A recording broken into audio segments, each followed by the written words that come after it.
Convencer a los demás no es tarea fácil.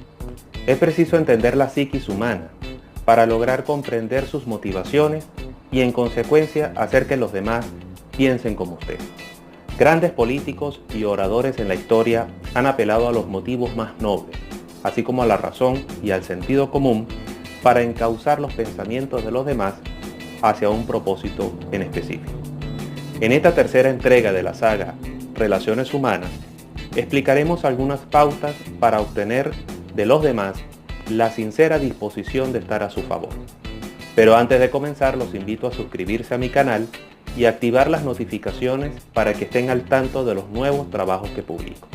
También pueden visitarme en Facebook, Twitter e Instagram. Sin más preámbulos, comencemos. La primera recomendación para hacer que los demás piensen como usted es evitar las discusiones. Y eso puede sonar un poco paradójico, pero la mayoría de los seres humanos tenemos nuestro propio orgullo, nuestros sistemas de valores y creencias, y muchos de ellos no están en la disposición de cambiar sus puntos de vista. Y sobre todo, si se le discute de manera diametral o de manera radical u opuesta. Por lo tanto, es imposible convencer a los demás sobre la base de una discusión. Y, en este caso, citando a Benjamin Franklin en su autobiografía, que es una frase bastante icónica, dice: un hombre convencido en contra de su voluntad sigue siendo de la misma opinión. Y el mismo autor señala también, si discute, pelea y contradice, puede lograr a veces un triunfo, pero a la final es un triunfo vacío, porque jamás obtendrás de tu contrincante la buena voluntad de estar a su favor o de darte la razón. De manera que, de ahí que es importante, en primer lugar, evitar las discusiones. La segunda recomendación para hacer que los demás piensen como usted es que jamás le diga a los demás que se equivocan. Y eso por las mismas razones que ya comentamos en la primera recomendación. Pero aquí tengo que agregar otra cosa. La mayoría de las personas, cuando expresan sus opiniones, lo hacen como si fueran verdades fundamentales. Y no se percatan que en el fondo, muchas de esas argumentaciones son maneras u ópticas de ver las cosas con relación a un tema en específico. Por tal motivo, es fundamental y es imprescindible que al momento de expresar tu punto de vista, enfatices que dichas opiniones son nada más que eso, opiniones, puntos de vista sobre un tópico en específico. Sabemos que si expresas esa opinión, pero como una verdad fundamental, y lo peor del caso, si le discutes a otra persona de manera diametral, lograrás que haya una discusión acalorada, sin resultados positivos. Por lo tanto, es fundamental no decir a los demás que se equivocan. Si alguien hace una afirmación que a su juicio está errada, es mucho mejor empezar diciendo un ejemplo. Bien, escuche, yo pienso de otro modo, pero quizás me equivoque. Me equivoco con tanta frecuencia y si me equivoco quiero corregir mi error. Examinemos los hechos. Cuando empiezas a argumentar de esa manera, despiertas en tu contrincante, y disculpen la expresión, el hemisferio izquierdo de su cerebro. Es decir, no se activan las pasiones porque no hay una confrontación directa, sino activa el sentido común y la lógica.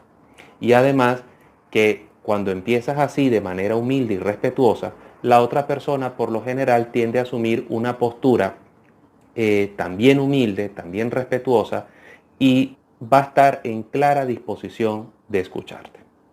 Así actúan los hombres de ciencia. Los hombres de ciencia por lo general no buscan convencer a los demás sobre la veracidad de sus postulados o sus teorías.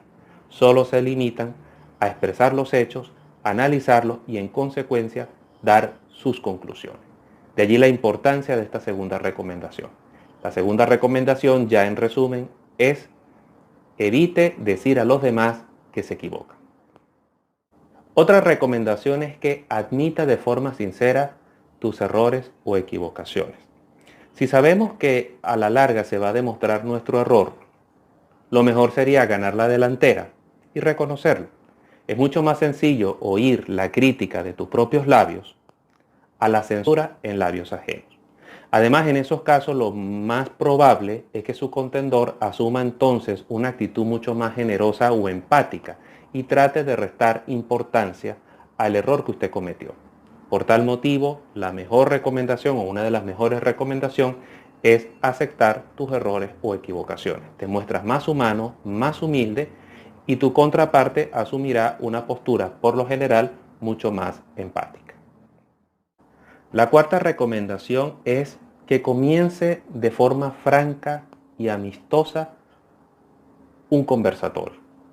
No vamos a llamar discusión, vamos a llamar más bien un intercambio de ideas. Comience de forma franca y amistosa. Recuerda que las personas que te rodean son el reflejo o el espejo de tu propia personalidad.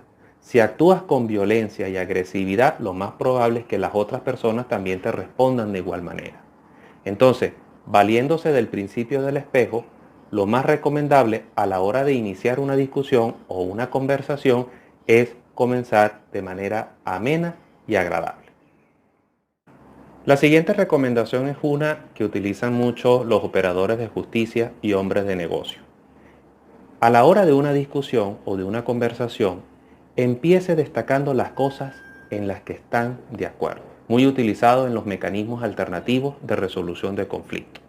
Cuando hable con alguien, no empiece discutiendo las cosas en las que hay divergencia. Empiece destacando las cosas en las que están de acuerdo. Siga acentuando que los dos tienden al mismo objetivo y que quizás la diferencia está en la manera de alcanzar ese objetivo. O dicho en otra palabra, siga acentuando que los dos tienden al mismo fin y que la única diferencia es el método y no el propósito. De manera que para lograr que las personas estén a tu favor o sean de tu mismo pensamiento, la recomendación es empiece a la hora de discutir o de iniciar la conversación destacando las cosas en las que están de acuerdo y que solamente lo que los difieren es el método para alcanzar los objetivos y no el propósito en sí. La sexta recomendación consiste en que deje que su interlocutor sea quien hable más. Esto es un error muy típico que cometen los vendedores. Los vendedores creen que con hablar mucho y con marear al cliente vas a lograr concretar una venta, cosa que no es cierta.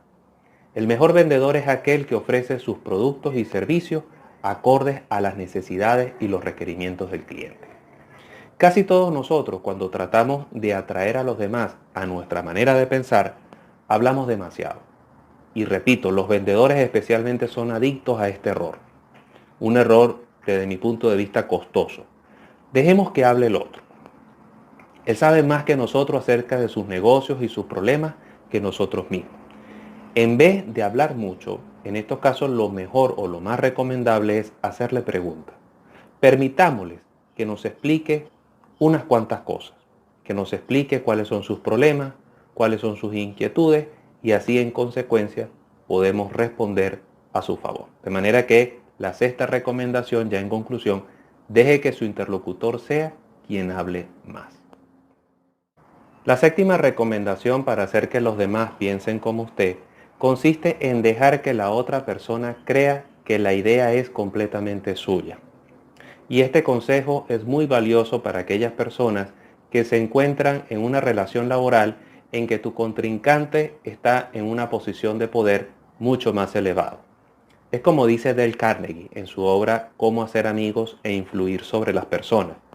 ¿No tiene más fe en las ideas que usted mismo descubre que en aquellos que se le sirven en bandeja de plata? Si es así, ¿no sería un error de juicio tratar de que los demás acepten a toda fuerza tus puntos de vista?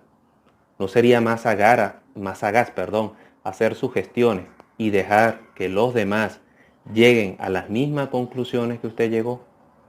De ahí es la importancia de esta recomendación.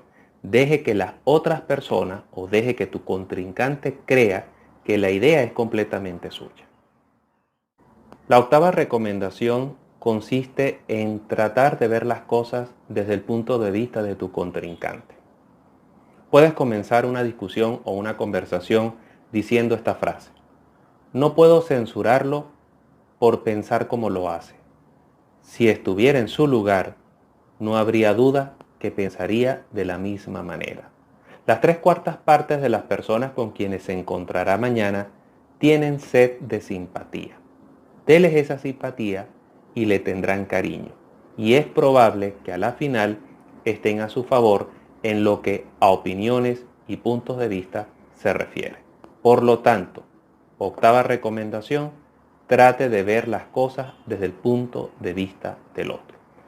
Usted mostrará una actitud mucho más cándida, mucho más empática, y ese clima de tolerancia hará que su contrincante asuma también una postura de tolerancia con respecto a sus puntos de vista.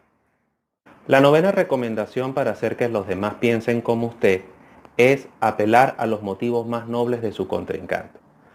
Todos los hombres tienen una autoestima acerca de sí mismos y de sus propias acciones. Quieren ser nobles, quieren ser altruistas y ser reconocidos como tal. J.P. Morgan, un banquero de la época, decía u observaba que por lo común las personas tienen 2 razones que fundamentan sus acciones. Una razón que parece buena y otra que parece o que es verdadera. Cada uno piensa en su razón verdadera, pero como quieren mostrarse nobles, altruistas y empáticos, quieren de alguna otra manera fundamentar sus acciones con base a esa razón noble. Entonces, para lograr que esa persona esté a tu favor, dependiendo por supuesto del tema en discusión, trate de apelar a sus motivos más nobles. Y la persona, como consecuencia de ello, exigirá de sí mismo estar en sintonía con esos motivos. Por tal motivo, es una gran herramienta apelar a esos motivos más nobles de cara a que la persona esté a su favor al momento de una discusión. La 10ª recomendación para hacer que los demás piensen como usted consiste en dramatizar sus ideas, en tratar de que las ideas sean expresadas con impacto, con un cierto dejo de emoción, con un cierto dejo de simpatía, de alegría, de autoestima. No solo basta con decir la verdad, y no es suficiente con que sus ideas tengan sentido común y lógica. Es preciso de que esa información cale en los corazones de quienes te escuchan o que quienes te adversan. Y la mejor manera es hacer de que esa información les llegue de manera impactante, de manera dramatizada. El cine lo hace, la radio también. ¿Por qué usted no lo haría? De manera que para lograr que esas ideas calen en el corazón de tus interlocutores, lo mejor es dramatizarlas, que causen impacto y que ese impacto permita u obligue, o mejor dicho, los motive a estar a favor de una postura determinada. Y la última recomendación para hacer que los demás piensen como usted es lanzar un desafío. Por lo general, la mayoría de las personas nos gusta superarnos, ser mejores cada día. Nos gusta la competencia, el juego, el saber que uno puede superar a otra persona. Dependiendo del contexto y del tema que vaya en discusión, puedes utilizar ese recurso para convencer a las personas a que hagan una determinada acción o que asuman una postura determinada. Los empleadores por lo general utilizan mucho estos recursos para motivar a sus empleados a ser cada vez mejores empleados y tener un mayor ratio de crecimiento en la empresa. Por lo tanto, y vuelvo y repito, esto es un recurso valioso para los gerentes de recursos humanos, lanzar desafíos, motivar a las personas para que sean cada vez mejores. Esas motivaciones pueden ser de índole económico, de índole social, etc. Pero para lograr que ese desafío tenga ese efecto motivador, es importante conocer las motivaciones de quienes pudieran adversarte y sobre la base de ello desarrollar ese desafío. Eso es un recurso fundamental, vuelvo y repito, porque los seres humanos siempre tendremos, a pesar de nuestras diferencias, tener la tendencia de ser cada vez mejores, de cada vez superarnos, de cada vez ponernos al límite, de ser mejores que los demás. Si logramos despertar ese espíritu de competencia, pero eso sí, una competencia sana y que haya cooperación, puedes lograr que tus empleados o, hablando en sentido general, las personas quien te adversan, pueden estar a su favor si logras motivarlos adecuadamente. Y bien, es todo por el video de esta semana. Si les gustó, no olviden darle pulgar arriba y compartirlo. De verdad que eso me ayudaría muchísimo. Gracias por su generosa atención y nos vemos en próximos trabajos. Un saludo cordial y hasta pronto.